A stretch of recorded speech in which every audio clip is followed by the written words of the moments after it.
Well, greetings and salutations, everybody. Welcome to my YouTube channel. My name is John Campea, and this is a companion video. What are companion videos? Well, I'm awfully glad that you asked. See, every day on the John Campea Show, we take the second half of the show to take your live comments and questions. However, we don't always have enough time to get around to all the questions that get sent in. Actually, usually we don't. But I want to make sure you guys don't have to wait too long to get those questions answered. So I gather them up and we address them here on companion videos. Now, we weren't planning on doing a companion video today. That's why we don't have Kimberly Kerr in here right now. Usually we like to schedule those out. This was kind of a last minute decision to do one today, but don't worry, Kimberly will be back for our companion videos. Don't you worry yourself. She will be back. But for now, we've got a bunch of questions to get to, so let's not waste any time and get right to it. We're going to start things off here with Mischievous Gremlin. And Mischievous Gremlin writes, I'll say this is a theory that will never see the light of day, and I don't think it will happen, but I'll say it just for the hell of it. Kingpin is the power broker. All right, so you're not the first person to bring that up. During the our open spoiler discussion for Falcon and Winter Soldier season or episode 3, we did have a number of people write in to say Kingpin is the power broker. Now, of course, narratively, that makes no sense. Kingpin is in Hell's Kitchen. I mean, if once Kingpin comes into the MCU, Kingpin is a person of Hell's Kitchen. He's not, he didn't make his career in Madripoor or wherever, right? So that doesn't really make any sense.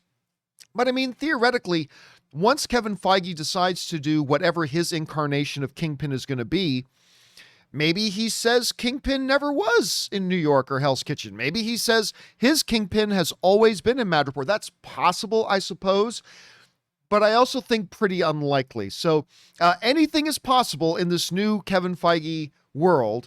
And since Kingpin has never been a character in the MCU and we've never met this character before, Kevin Feige could theoretically make him anything he wants to be, but I think he will keep him a little bit more traditional and make him New York based. At least that's my guess.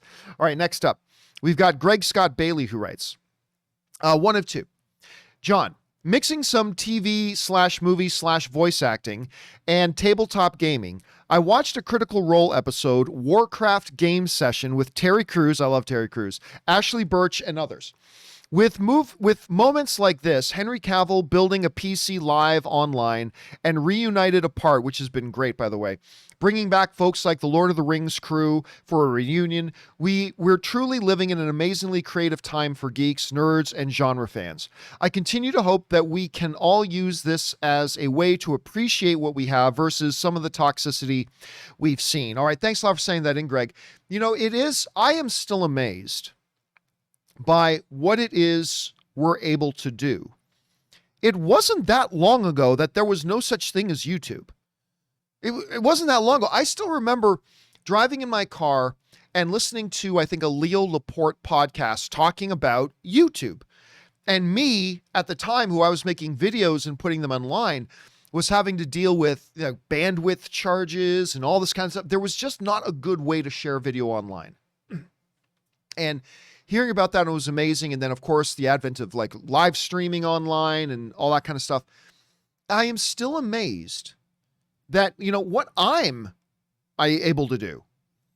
I am able to be in here, have basically a fully functioning TV studio, and I can broadcast to the entire globe live. I mean, that's nuts. Robert Meyer Burnett and I, we don't even have to be in the same city. I'm in Riverside. Rob's in Pasadena. We're not that far apart, 45 minutes to an hour away, but still, we're in completely different cities. And he and I can jump on and do a show together live and broadcast it around the world. It is crazy. And, being able to see things like Together Apart and, getting all these cast reunions together, because now it's easy. You don't have to fly people into New York City or wherever you want to do the reunion, and people have to book out 3 or 4 days of their time to travel and get put up in a hotel. Hey, you know what? Just sit down in their living rooms, turn on the webcam, and they can be a part of something like that. And it's been really, really great. So I'm with you, Greg. I think it's been an absolutely wonderful, wonderful thing. All right, next up, we've got Lobster Johnson who writes, one of two. Hey, John, I was thinking if Cap came back, because we all know he will eventually, how would he become youthful again? Well, I was watching Endgame because I hate myself enough to cry again. Anyway, when Lang was testing the time travel device, he became a child because time was pushed through him and not him traveling through time. So, if Cap did come back, all they have to do is just push time through him, but it would take a smart person to do it, like a Reed Richards or a Shuri. Thoughts on that? Hashtag bring on the filthy. Well, I mean, here's the thing, Lobster. I mean, look, could they do that? Yes, they could theoretically do that. Although remember, in Endgame, the whole point was that this was a very unstable thing to try, and the results were going to be chaotic. But maybe they could use that as a way. But here's the reality. The reality is they can make up anything they want. They can absolutely make up anything they want. They can say, oh, old man Steve was going for a walk through the park and a meteor hit near the park and it gave off this weird radiation. And because of the super soldier serum in Cap's veins, the radiation of that meteor, interacted with it. And he's, 41 again or whatever, something like that, right? They can literally make up anything they want. They can come up with 1 billion different reasons. Like it's no challenge at all. It is not an issue in the least about, well, wait a minute. If we want to bring Cap back, how do we explain that he's young again? It is not a problem. It is not an issue. They can make up anything they want. Like at all. They can say Peter Quill got this youth pill from an alien race and it only affects humans, but he only had 1 pill and he thought, who's better to get it than Captain America? I mean, like literally, they can make up anything. So yes, your explanation, yeah, they could go that route and it would totally work. And yes, you're right. It would take a really super smart person like a Reed Richards or a Shuri or something like that. Yeah. And they can do it that way. But the reality is it's not a problem. They can come up with 1 billion different reasons how they do it and it would be fine. And we'd all just accept it. So that's the reality of it though. All right. Thanks for writing that in, Lobster. Next up. Wakanda Forever writes, I was donating blood and the TV was on. If people can, I recommend doing that, by the way. Anyhow, the show Friends. I always heard people talk about it. I never watched it. It was actually pretty funny.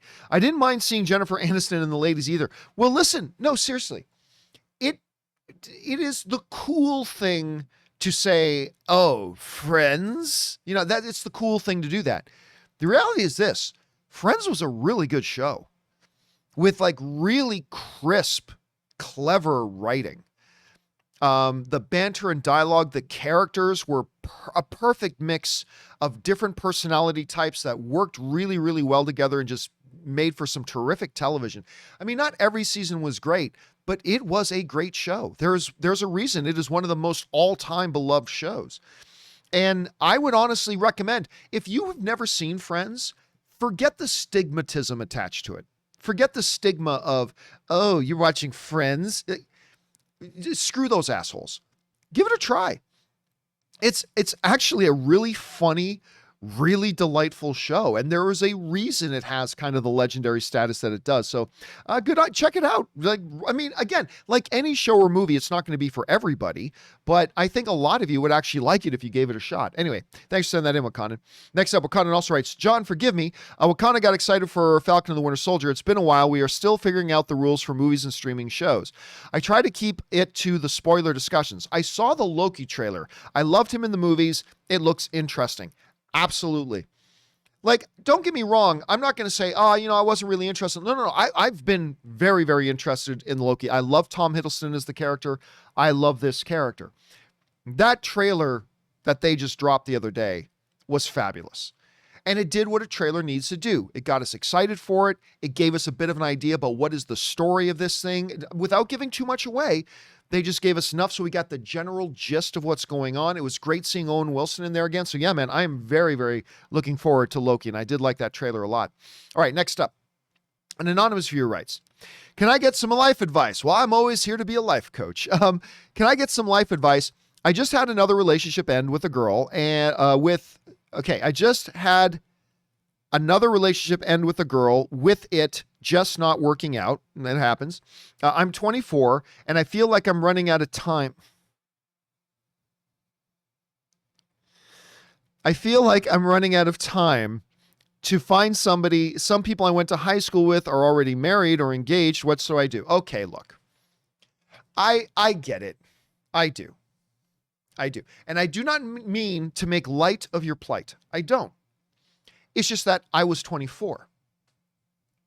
You know, when I was 18, the things that I thought were big troubles and problems for me and my life, and I would have people in their 20s and 30s go, dude, believe me, you're good. This is no big deal. You'll understand when you're a bit older. And it turns out, as I got older, I realized, holy crap, they were right. When I was in my 20s and I had certain issues or problems that seemed like monumental or big deals to me, and people I would know who were in their 30s or 40s saying to me, listen, kid, it's not a big deal. And I'm like, you just don't understand. But then when I got into my 30s and 40s, I realized, oh my God, they were right. Now that I'm in my 40s, and I'm sure that I have some problems and issues, and I got people I know who are in their 50s and 60s saying to me, honestly, you don't need to worry about that. And I'm like, how dare you make light of my troubles? But then, I'm sure that when I get into my 50s and 60s, I'll go like, oh my God, yeah, the guys who are in their 50s and 60s were totally right. Look, you are a baby. And I don't mean you're a suck. I mean, like, literally, you're a child, man. You're young. You're 24. Dude, you just had a relationship end at 24. I didn't meet Ann till I was 36. I didn't even meet Ann till I was 36. Oh, it might have been 35. At any rate. I didn't even meet Ann until I was well into my 30s. All right. Now, I know it sounds like I'm being trite with something that might be a very painful experience for you right now, but I speak to you really as your future self. I was there. I had relationships end in my early 20s and think, oh no, the world is falling apart and I'm running out of time. You are not. Believe me when I tell you, brother, you are not. You have a world of time ahead of you. And again, as somebody who didn't even meet my soulmate till I was well into my 30s, you've got a lot of time, brother. You got a lot of time. The biggest mistake you could possibly make is go, I'm running out of time. And then you settle for the next girl that comes along that may not be really the right fit for you, but you're thinking, I'm running out of time. I got to attach my wagon, to this person's wagon and we can be a wagon caravan. That would be the biggest mistake you make. Take a deep breath and understand you still have loads of time. You got nothing but time. I got a buddy of mine, didn't meet his wife till he was 43. Or 44, something like that. Anyway, so take a deep breath. You're good. You're good. And believe me, again, I'm not trying to be trite. I understand from your perspective as a 24-year-old, it seems like a really big deal right now. As somebody who lived through that himself, and now I'm on the other side of it, believe me when I tell you, it ain't that bad. You got tons of time, my friend, tons of time. All right, anyway, hopefully you found that helpful, brother. All right, next up. Not Kevin Feige writes, so it's okay to have the characters from A Clockwork Orange and Space Jam 2, but not Pepe. Okay. Look, what you just did is a classic blunder. All right. The classic blunder of relative ethics, right? Classic blunder. We often see this when engaged in some sort of debate or discussion. And of course, we know the situation with Pepe Le Pew. The reality is the Pepe Le Pew character is very, very problematic, especially today. And when I found out they removed Pepe Le Pew from Space Jam 2, at first I told you guys the story. I was like, really? That seems unnecessary. And then I was discussing it with my friend who's up in Canada. And then they sent me this video clip saying, look at this clip and tell me it's not a problem. And it's like this old clip of Pepe Le Pew literally physically restraining a woman trying to put his sexual advances on her, even locking doors so she can't get out and all that kind of stuff. And I'm like, oh, okay, yeah, that's problematic. That's problematic. And so they decide, you know what? This character just shouldn't be in the thing. And the reality is, everybody who's making a fuss about the fact that they took Pepe Le Pew out, the reality is none of them give a shit about Pepe Le Pew. Nobody gives a crap about Pepe Le Pew. Everybody's just looking at this as an excuse to jump on and start having a political debate. The reality is, if you have any common sense, you recognize it's problematic. Did they have to take out Pepe Le Pew? I don't think they had to. Can you really argue against the rationale for taking him out? Can't really argue against it either. I mean, he's clearly a problematic thing. But here's your blunder. This is something that people do, and it's usually a sign that you have no other arguments left, is when you completely change subjects to something radically unrelated and try to make it a comparative situation. So like this, really? Pepe Le Pew, baby, you got the Clockwork Orange? What do those two things have in common? Nothing. By trying to make a comparative argument to two things that have absolutely nothing to do or any similarity to each other, what you're basically saying is, I don't actually have any logical, consistent, rational argument based on the issue at hand. Therefore, I'm going to try to semi-change subjects and let's talk about something else and try to compare it to something else that is completely unrelated. And that's an illogical thing to do. It doesn't help an actual dialogue and discussion about an issue. And it doesn't work at all.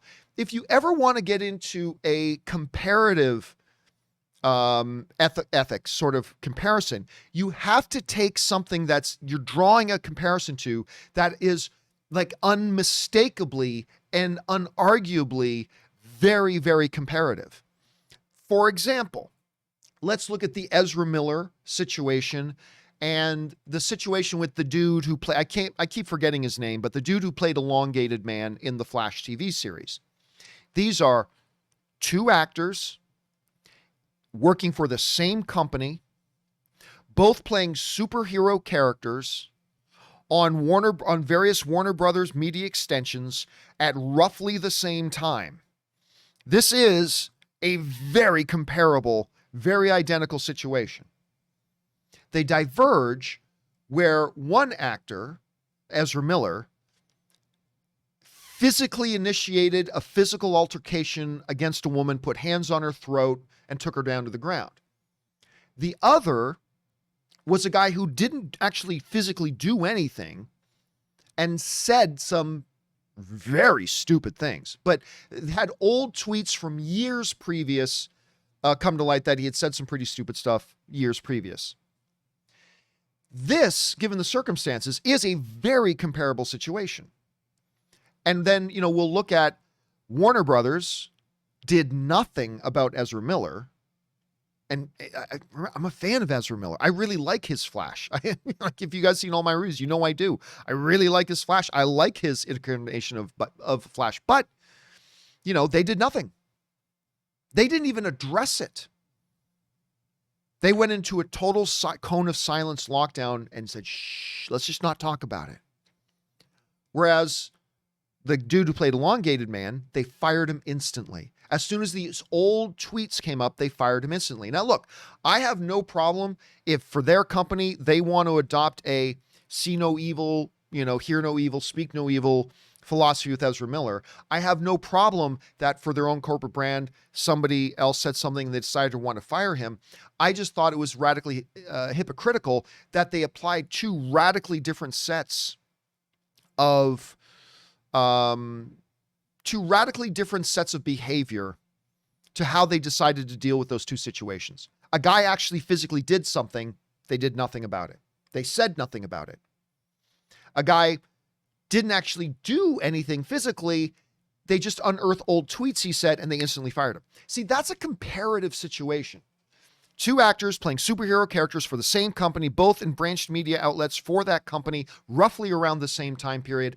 They handled one way, they handled one the other way. The situation of Pepe Le Pew and Clockwork Orange, they're two radically different things. One is supposed to be a beloved cartoon character that is supposed to appeal to children in all these characters. The Clockwork Orange characters are not. It's just complete. There's no comparison. There's no comparison. It's kind of like saying, how can you charge $8 for a hot dog at this baseball park when my movie theater back home is charging $6 for a hot dog? They're completely unrelated. Those are two totally wildly different sets of circumstances and criteria and players involved. So you can't use that if you want to debate the Pepe situation, then debate the Pepe situation. Don't start drawing in unrelated false comparisons. It's not constructive and it doesn't work. Now, the reason I've gone on about this for a minute is because it goes well beyond just the Pepe Le Pew situation. I see people engaging this all the time for all kinds of debates and arguments. Like I had this brain dead moron write to me the other day, and I use brain dead moron generously. And, because we were talking the last couple of days, a few trailers had come out. One was for, speaking of Space Jam, one was for Space Jam 2, and it didn't work for me. I'm a huge LeBron James fan, but I'll just be honest with you. All I can do is give you my honest opinion. I didn't think the Space Jam 2 trailer was very good. Also, the Black Widow trailer came out, and you guys know I have been historically going back for years. I'm really not all that interested in solo projects by Hawkeye or Black Widow, but the new Black Widow trailer I thought was quite good. You may not have, but I thought it was quite good, so I kind of gave my opinion. And I had somebody, like some idiot write in, it's like, you're such a hypocrite. How can you possibly say you like the Black Widow trailer, but not like the Space Jam 2 thing? It's like, what does one have to do with the other? What does one have to do with the other? Anyway, but we do this all the time. When you don't actually have any real arguments left, go to the bottom and start bringing in comparative arguments when they're really not comparative at all. So I don't do that, everybody. Don't do that. It's not constructive. It doesn't win you the argument. It just makes you look silly. And we all do it. I think we all catch ourselves. So I've caught myself doing it several times, many times. I've caught myself doing it. It's like, oh, really? Wait a minute. That's a comparative ethic argument. That doesn't apply. Catch yourself doing it. Don't do it. It's not constructive for the conversation. Anyway, next up, we've got Zaid, who writes, "Hey, John. I like Godzilla vs. Kong, but small thing bothering me, the 2014 movie got scenes where you really sense the scale of the monster." Somebody else was writing in about that earlier today, actually, almost not quite similar, but very close to that, talking about scale of the characters. The scale of the monsters. I don't know, I just miss the poetic feel every time Godzilla emerges from the mists in 2014 movie. Get well soon. Yeah, I think, I said this earlier today on the show, that in some of those older iterations, you do get kind of gobsmacked by the whole idea of just how giant these beings are, because they're always doing comparative scaling. So like you get this sense, like from the human point of view, really just how in awe and wonder you are of these things. In Godzilla vs. Kong, they didn't do as much as that. I mean, you get the odd shot of Kong with the little girl, but really for the most part, as they're rampaging through the city, you don't get a sense of that. And so, yeah, I think that's a good observation. I mean, I still love the movie. I had a great time with it, even though the story was nothing to write home about and a lot of the human characters were just useless. I still had a marvelous time with it, but is what it is. Still a good observation, Zaid. All right, next up. The World's Greatest Detective writes, "The World's Greatest Detective. Hey, John. Watching The Count of Monte Cristo, awesome movie. It's got a certain actor when he was 17, that would be Henry Cavill. Know who I'm talking about. Let's just say he's super talented. Love you, John." Yes, and he played, it started with an A. Now I got to look it up because this is going to kill me. This is going to kill me until I look it up. His name started with an A. Hold on a second. Henry Cavill. Count of Monte Cristo. Sorry, I mean, this isn't important. So I don't know why I'm wasting time. It's like either Agbo or Albert or Alan, or it is Albert Mondego. He was the kid who got kidnapped. Albert Mondego. Who are you and why are you doing this? We are bad men and we're doing it for money. It was something like that. Anyway. Yes. And actually, one of my favorite examples to point out, if you want to see Henry Cavill before he was Superman, go watch Stardust. He doesn't have a huge role in it. It's a supporting role, not a huge role, but go and see. You get to see Daredevil and Superman. You see Charlie Cox and Henry Cavill. in Stardust. Stardust is magnificent. It's the new Princess Bride. Definitely go and watch it. Okay, next up. Theo Morris writes, "Hey, John, big fan of your show. Thank you so much, Theo. How do you think Sharon feels knowing that she sacrificed everything for Steve Rogers only for him to leave her for her aunt in another timeline?" Yeah, I mean, again, like we would all joke when he went back to be with Peggy and stayed back to be with Peggy. We all joked about, by the way, sweetheart, in about 40 years, I make out with our niece or our great niece. I can't remember if she's her niece or great niece. Anyway, there's that funny conversation. Yeah. I mean, I don't know. I don't know. By the way, I mean, there is a possibility since Steve has been around the whole time, because they already confirmed he was at Peggy's funeral. He might have revealed himself to Sharon Carter. I mean, that's a possibility. Just throwing that out there too. But yeah, poor Sharon. Poor Sharon. She might be, by the way, no lie. I think there is a small chance, but a chance nonetheless that she's the power broker. Again, small chance, not likely. I wouldn't put any money on that, but just a theory.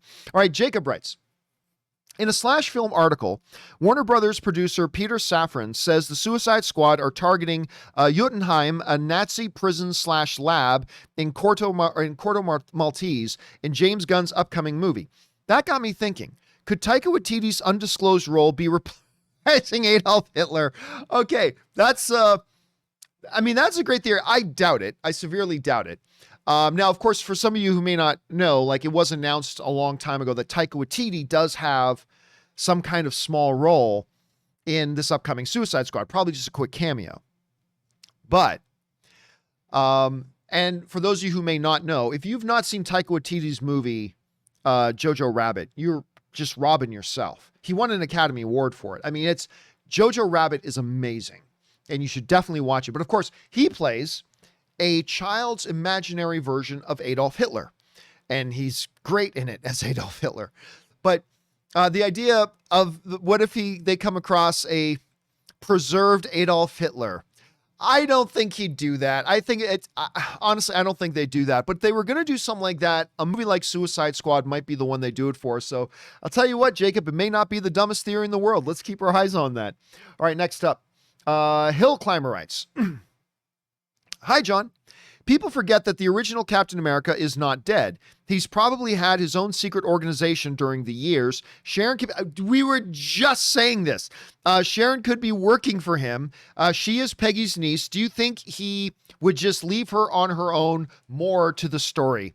Maybe yes, maybe no. But you also got to remember this. Steve's closest friend is Bucky Barnes. That's his closest friend in the world. Steve, having gone back in time, at any point he could have, now that he knows about Bucky, he's known now for decades and decades and decades and decades and decades that Bucky, his friend Bucky, is still alive. But Steve apparently decided to take the route of, it is not my place to mess with the events of history.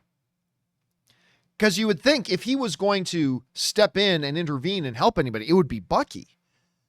It's like, okay, listen, I know it's crazy, Peggy, but listen, right now I know my buddy, Bucky Barnes, who was, fought alongside of us. You remember Bucky. He's being held prisoner right now by Hydra, and I need to go and get him out so his life can be better. But he didn't do that.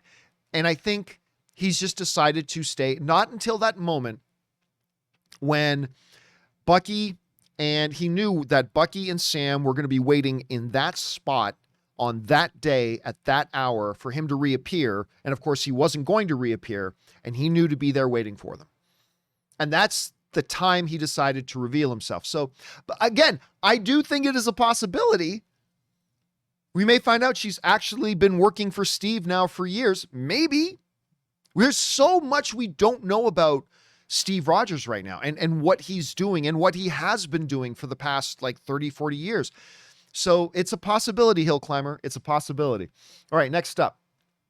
Hey, John. Greetings from Serbia. Well, greetings, World 777. I know you are a big fan of Man of Steel, but out of sheer curiosity, what do you think Superman 1978 did better as a movie overall? All right, that's a fair question. I think it all has to do with context and cultural and societal context at the time. Because we watch a movie now like Man of Steel, and we get to the scene of his first flight.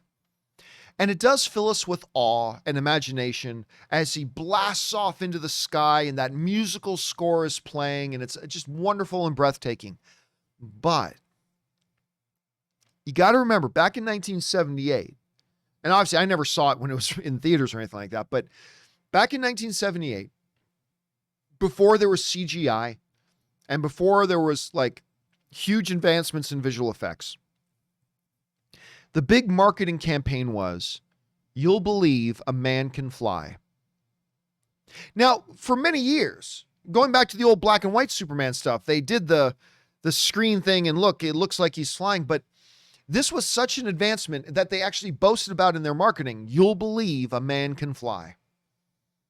Now, today we look at it and think, well, that looks kind of silly now, but at the time, the awe of what they were pulling off, the majesty of the Superman was really on play there. And I think for its time, it probably did that a little bit better, even more than Man of Steel did. I still prefer Man of Steel. Man of Steel is my all-time favorite Superman movie, even more than Superman 2. But I mean, yeah, if you're going to ask me, what do I think it might have done better? I think it might have been able, because of the cultural context, to capture that sense of awe and wonder, probably even a little bit better than Man of Steel did. So anyway, great question, World 777. All right, next up, the Wakanda Forever writes, 1 of 2.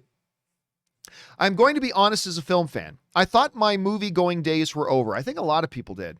I thought AMC was closing and that the other chains were going to fall like dominoes right behind them. For over a year, I only went out to see New Mutants, Tenet, and saw Wonder Woman in a pop-up drive-in. With WandaVisions and Falcon and the Winter Soldier, I was comfortable staying at home. I went back this weekend. In a year with Justice League, Godzilla vs. Kong saved the day. I'm excited again. John, are you surprised the theater survived? I'm not surprised, but I was very cognizant. If you go back and watch some of our older videos, I was very cognizant. This could be very bad for the theaters. They may not survive. They were absolutely in peril. I mean, you might even want to say life support. They were in danger. Real, legitimate, harsh danger. But, you know, places like Regal decided we're just going to hibernate. We're going to shut everything down. We're going to conserve our money as best as we can. AMC theaters went very, very limited, obviously, but they try to keep things afloat. Obviously, AMC was in bigger trouble than anybody, but they got saved by that stock market rush they had. That literally saved their company. And now we seem to be heading in the road to recovery. You know, Godzilla vs. Kong has made over $300 million at the box office worldwide already. We talked this morning on the John Campea Show about all the stock prices of all the movie theater chains are climbing and going up. There's value in it again. Again, we're not out of the woods yet. We are not out of the woods yet. But we have now had several big steps in the right direction. New York reopening the theaters was a big step in the right direction. LA then reopening their theaters was a big step in the right direction. Vaccinations getting done. Big step in the right direction. Godzilla vs. Kong opening now is another big step in the right direction. Stock prices of the theaters going up, another big step in the right direction.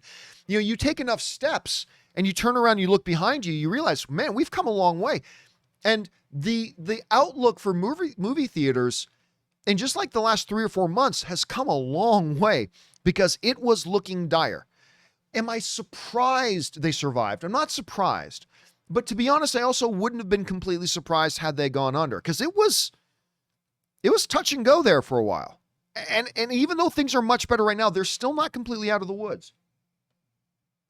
We'll see how things transpire in the coming days, weeks, and months, but things are at least looking much better than they did. They're looking much better than they did. All right, next up, Dr. Film writes, hey, John, with most studios focusing on 45-day windows, where does that leave Universal's 17-day window? I know you say it's impossible to bump up the days once they go down, but after the pandemic, do you think they will do a 45-day window? Well, I mean, here's the thing about the Universal situation. The problem is Universal's not actually going to be able to do that 17-day window thing. Why? Because yay, okay, you got AMC to sign up for it. Good for you. Good for you. Unless you get Regal and Cineworld to sign up for it too, it's meaningless. What are you going to do? Put out Fast and the Furious on less than half the screens that are out there? I don't think so. Because what's going to happen is you may have that 17-day window with AMC. That's great. But Regal's going to say to you, and they've been very clear, we're just not going to play your movie in our theaters. We're just not going to play your movie in our theaters unless you sign this contract that says 45 days.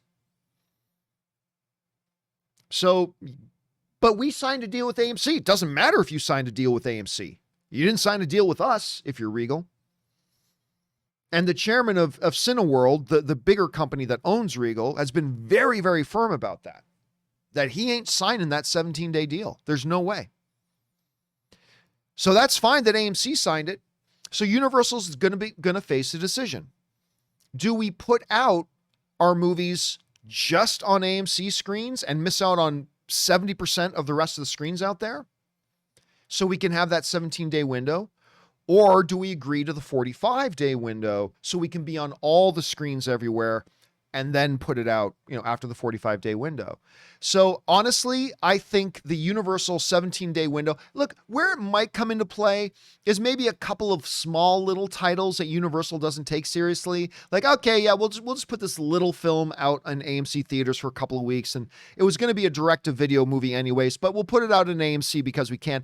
There may be some examples of that, but any of their real movies, nah, there's nothing they can do.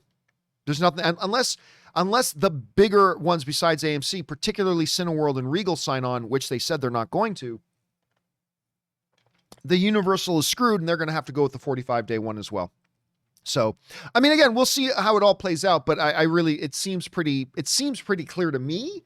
I mean, I could be missing something big, but at least it seems to me right now that that's obviously the way it's going to go. So that 17-day Universal thing is going to be a non-factor. This is not going to come into play, and they're not going to be able to execute it, at least not for their real movies. Anyway, that's just my thoughts on that. All right, next up. John Campea writes, the HBO Max on my Samsung TV has an ugly scroll bar. I've heard some people talking about this. The HBO Max on my Samsung TV has an ugly scroll bar looking artifact along the right side of the screen. It's been there for weeks, and I did all the troubleshooting. No customer service, too distracting. I'm canceling today. I wouldn't cancel over that. Hold on a second. Let me look something up here. Because, hold on a second. HBO Max scroll bar on screen.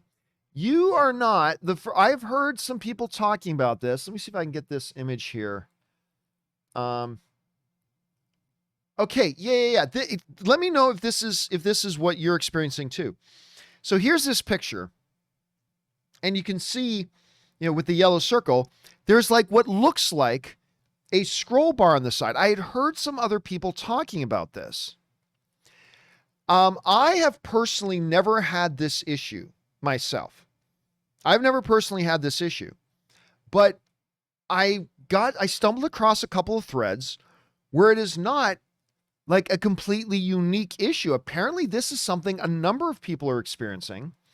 Not just on their HBO Max app, but some people saying they're experiencing the same thing, like even in their browser, when they're trying to watch it like in their browser. I can't imagine what's causing that. But personally, again, I'm only speaking for myself here. If the only issue was that little white bar, is that a pain in the ass and annoying? Yes. Would I cancel HBO Max over that? Because it's going to get fixed. I mean, it should have been fixed already, and maybe it'll take a little while to get fixed, but it's going to get fixed. Would I not watch my show because there's that bar on the side? Personally, I wouldn't. But then again, we all have different viewing habits and we all have different viewing criteria. And if it's really, really distracting to you and it makes it unenjoyable to watch the programming, then then yeah, I guess you need to cancel it. But that is a strange phenomenon. I have no idea what would be causing that. Anyway, you're probably not alone in that, Con. So, I mean, probably other people are experiencing it as well. All right, next up. Tony Rodriguez writes, okay, John, I'm calling you right now. They changed Taskmaster from a guy to a girl. The trailer makes it look like a guy, but that cringy scene where Dreykov is talking over Taskmaster's shoulder is enough proof to me. Mark my words, I want credit later. Well, here's the problem with that, Tony. I've literally heard hundreds of thousands of other people for a year theorize that Taskmaster is going to be a girl. I mean, you're not the only one to say it. Now, I myself, I'm not there yet. I mean, it could be a girl. I'm still thinking it's not, but it very well could be, whatever. I mean, it would make sense for it to be a girl because when you look at the program Natasha came out of, it would kind of make sense if they made Taskmaster somebody else who came out of that program, in which case it would be a woman. That would narratively make sense. But so I'm not yet convinced that it's a girl. Could be, may not be. But believe me, Tony, you are not the first person I've heard say that they believe. I've heard many, hundreds of thousands of people saying that they actually believe it's a girl. So I don't know that you can pull credit on that one. I don't think you can pull credit on that one if it turns out she is a girl. But you can take the bragging rights that you at least were on that side. You can at least take the bragging rights that you were on that side. All right, next up. Mr. TJ Lynn writes, one of two. I know last year Warner Brothers got backlash regarding a plan to release movies in HBO and theater simultaneously, and they deserved it. However, I also want to applaud them as being the big studio who consistently committed their big movies to theatrical releases, Tenet, Wonder Woman 1984, Godzilla, and the next Mortal Kombat. Disney only released two, i.e. Raya the Last Dragon and The New Mutants, and theaters in this pandemic era.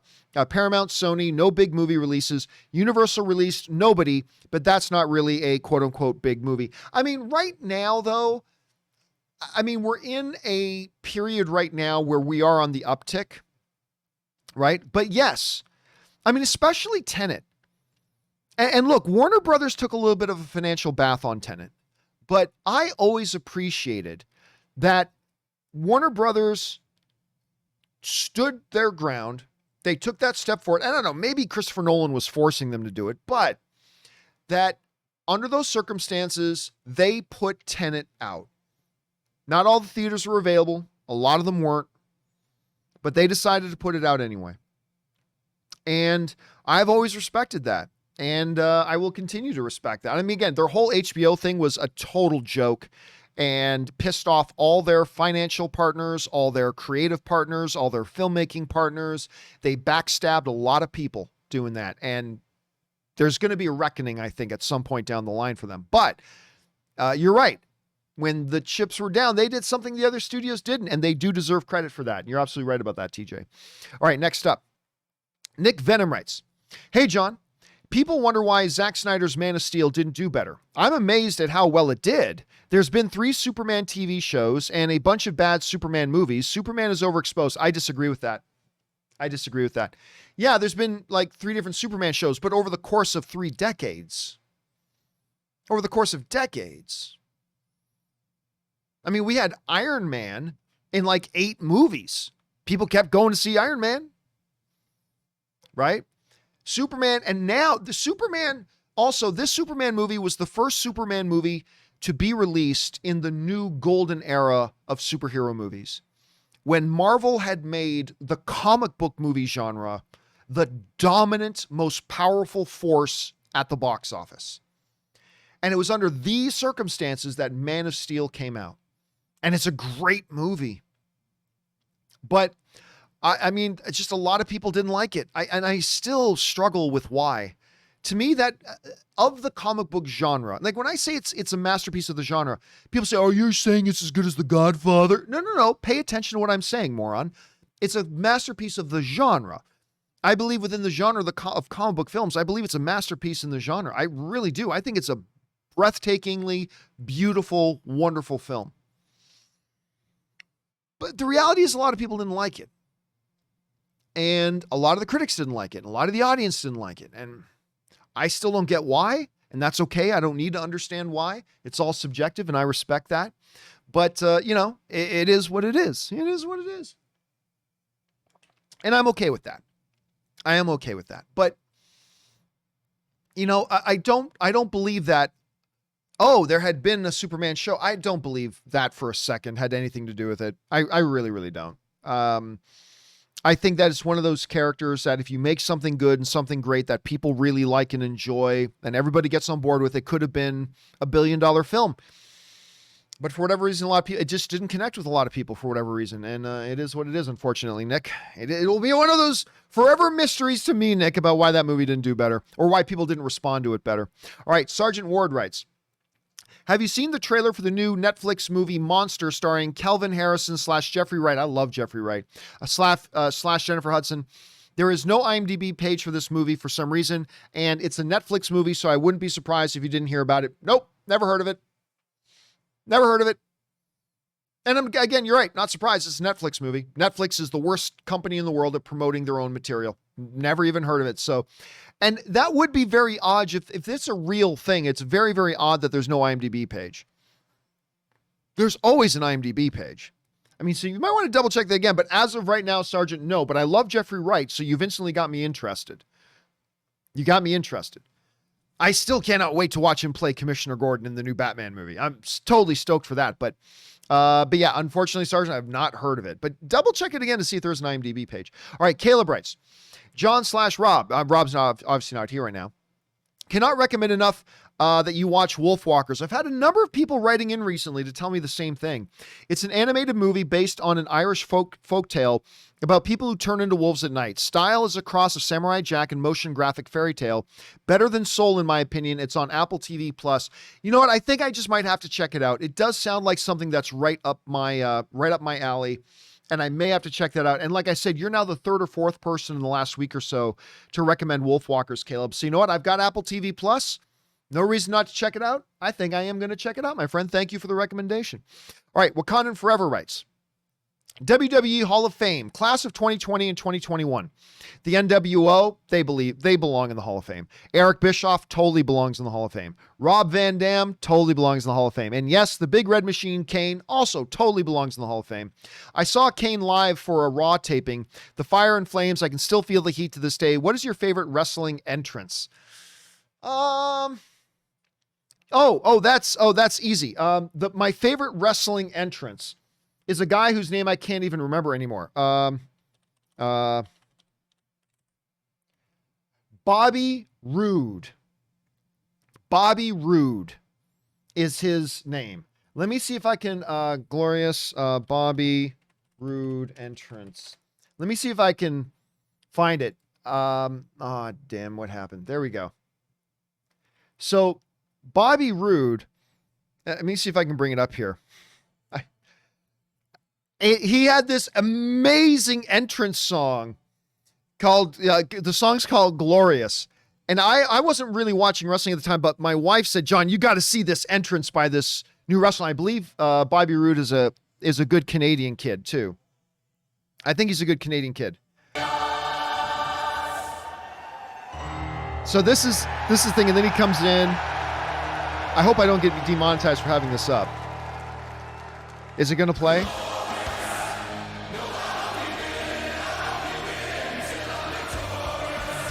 I love this music. Anyway, yes, so there's that. And then, of course, Bobby comes out kind of a little Ric Flair-ish. A little Ric Flair-ish. But I don't care. It's a very straightforward. This might be my favorite wrestling entrance. Now, of course, there were a couple of like of WrestleMania entrances for Triple H where he'd come up like Conan on the throne. He'd come up on this big bone throne with a crown on it. Like those entrances were very good. Undertaker's entrances. Bray Wyatt used to have some really good entrances with the whole Swamp People theme, but I don't know, that Bobby Roode, glorious. Like I really love that thing. I don't know why. I just like it a lot. Even though I probably never saw him wrestle, but I did like the entrance a lot. All right, next up.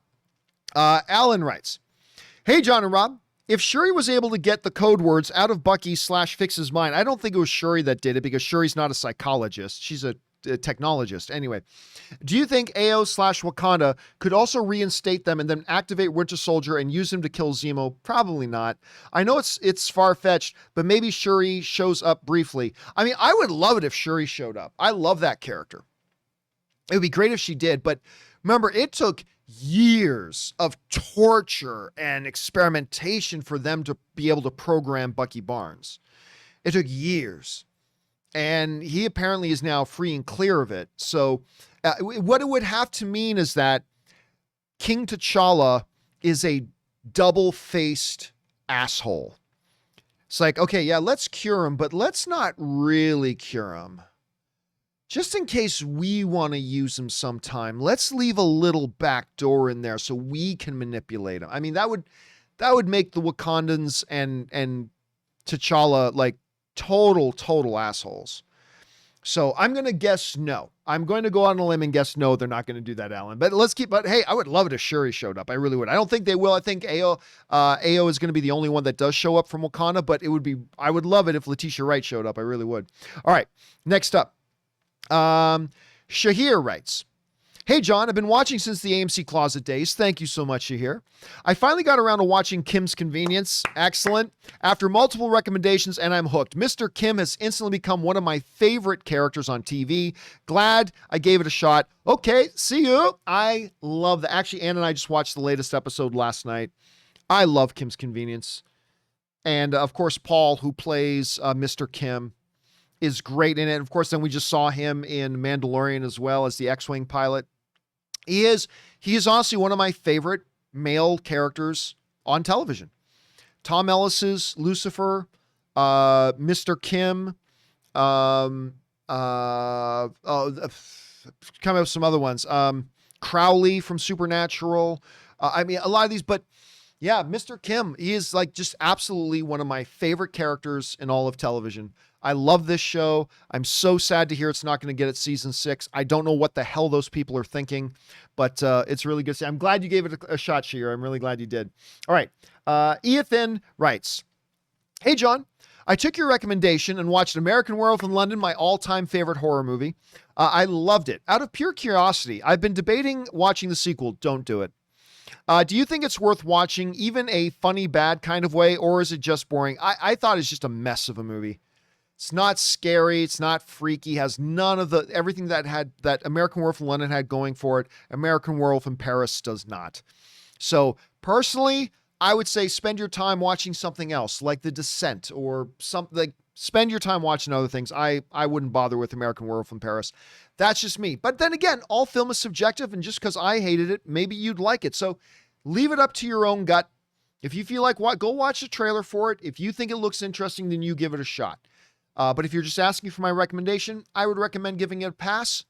But if it looks good to you, you give it a shot, man, because maybe you'll like and appreciate the things that I didn't in it. All right, next up. Gus's Fart Machine writes, "I'm starting a Vegas trip tomorrow." Nice. I'm waiting for my second vaccination shot. I got my first Pfizer vaccination shot about a week ago now, I guess, getting close to a week ago. I got 2 more weeks until my second Pfizer shot, I should say. And then I will be planning a Vegas trip myself. I will definitely be planning a Vegas trip myself. It's been over a year since I've been to Vegas, and I like going to Vegas like 2 to 3 times a year. 2 to 3 times a year minimum is what I like doing and going again that. So yeah, that's me. Anyway, let's keep going here. What do you say? I've got a Vegas trip tomorrow, and I was wondering, what's your favorite Vegas-centered movie, not counting The Hangover? The Hangover wouldn't have been, I mean, I love The Hangover, but it wouldn't have been my number one anyway. Anyway, plus any Vegas restaurant recommendations. Side note, I laughed hard when you referenced the fake film Gus's Fart Machine. I'm glad you like that. Actually, my favorite Vegas movie isn't necessarily like the best movie, but because I do love Vegas. Like I ever since I moved out to LA, starting maybe about 6 or 7 years ago, I started going out to Vegas at least maybe 4, 5, 6 times a year. Every 2 to 3 months, because we only live about a 4.5 hour drive. We can literally hop in the car, drive out, be in Vegas in 4 to 5 hours. And now that I live in Riverside, I can probably be there in about 3.5 hours. Anyway, so I love going out to Vegas. I just have such a great time. There's something about the energy there. I just love it. And I do enjoy playing poker, obviously. But, and the food is amazing, and there's just a lot of people, and it's great. I love it. My criteria for what is my favorite Vegas movie is the movie where Vegas really becomes a character in the movie. You know, and you can make the argument that it does do that in The Hangover, but the movie that I really, really love, as far as how it incorporates Vegas into the story, is a movie that came out about 4 years ago anyway. It's called Last Vegas. Michael Douglas, Morgan Freeman, Robert De Niro, and I keep forgetting the name of the guy from Dave and from Fish Called Wanda. Hold on, I keep forgetting his name. Last Vegas. The actor's name is... I can't believe Kevin Kline. Why did I forget Kevin? I love Kevin Kline. Why do I forget his name? Anyway, so it's like Kevin Kline, Morgan Freeman, Robert De Niro, Michael Douglas. These 4 friends. Michael Douglas is about to get married to a much younger woman, and he arranges a bachelor party getaway in Vegas. And these 4 guys who have been friends since literally they were children, they go off to Las Vegas, and it's delightful. It's delightful. Actually, have you guys seen the picture of me where I left Robert De Niro hanging? Where Robert De Niro's like reaching out to shake my hand and I've got my back turned to him because I didn't see him reaching out to shake my hand. It's for Last Vegas. It was for, that's when I was covering and interviewing those guys for Last Vegas. Anyway, that is a movie to me that just, Vegas itself becomes a character in the film, and I really like it a lot. I think it's a very funny, charming little movie. Not one of the great movies of all time, but it's a funny, charming little movie. If you haven't seen Last Vegas, I do suggest checking it out. As far as a restaurant I would recommend, there's a lot of great places to eat in Vegas. A lot of great places, but my favorite is, and I'm not a big steak guy. I know it's a very manly thing that I love my steak. I'm not a huge steak guy, but Gordon Ramsay has a restaurant in the Paris Hotel right on the Strip, which is like right beside the Planet Hollywood Hotel, right across from Caesar's Palace. It's in the Paris Hotel, and it's just called Gordon Ramsay's Steak, and the food's amazing. And again, there is Mon Ami. There's also another steakhouse actually in the Paris Hotel called Mon Ami something, right? It's Mon Ami something that is also a fabulous steak restaurant. But Gordon Ramsay's Steak is fantastic. Now in Planet Hollywood, Gordon Ramsay has another restaurant called Gordon Ramsay Burger that it's some of the best burgers I've ever, I'm not going to say they're the best burgers I've ever had, but they rank right up there. They're fabulous too. So it kind of depends what you're in the mood for, but you cannot go wrong for either. And if you go to Gordon Ramsay's Steak, get Gordon Ramsay's premier signature dish, which is of course his beef Wellington. The beef Wellington at Gordon Ramsay's Steak is to die for. That's my recommendation. And I hope you have a good time, my friend. All right. Next up, we are going to go with one last one, guys. Then we're going to wrap it up here, because I believe this is the last question that came in before the show ended today. Kendall Barker writes, I have a wild theory that Black Widow will become the character Lady Death. That's not the craziest theory. Perhaps portrayed by Scarlet, but no longer Natasha. The Loki trailers and speculation she could return to the MCU add to this a bit. Ryan Reynolds might not approve, of course, because Ryan Reynolds and Scarlett Johansson used to be together. I don't believe I've heard them having any animosity, but whatever. So that's not a crazy theory. Because look, not as much as I am 1000% convinced that Chris Evans and Robert Downey Jr. will both be back in the MCU at some point. Maybe not this year, maybe not next year, maybe not even in the next 3 years, but they'll be back. Not quite as strongly, but almost as strongly. I believe the same thing about Scarlett Johansson. I think she'll be back. I also think she wants to win an Academy Award, and she knows she's probably not going to do that playing Natasha Romanoff, so she's probably going to want to do a lot of other things too, but I do believe she'll be back. And your theory about her coming back as Lady Death, not the craziest theory in the world, especially when you consider how she died and how that those implications, how they could, kind of take and adapt that into that situation. So not a bad theory, Kendall, not a bad theory at all. All right, guys. I believe we are now all caught up on all the questions that came in by the time the show ended today. So all the other questions came afterwards. So we'll get those addressed on tomorrow's episode of the John Campea Show. Don't forget, guys, tomorrow, 10 a.m. Los Angeles time, live, the John Campea Show. It's going to be me and Robert Meyer Burnett is going to be my guest again tomorrow. I hope you guys will jump in and join us as well. Thank you guys for taking time out to watch this episode here today. And a special thank you to all you guys who send in these live questions because, number one, you give us great fun things to talk about. But number two, you support this channel as you're doing it. And all of us here involved with the John Campea Show, thank you guys very, very much for that support.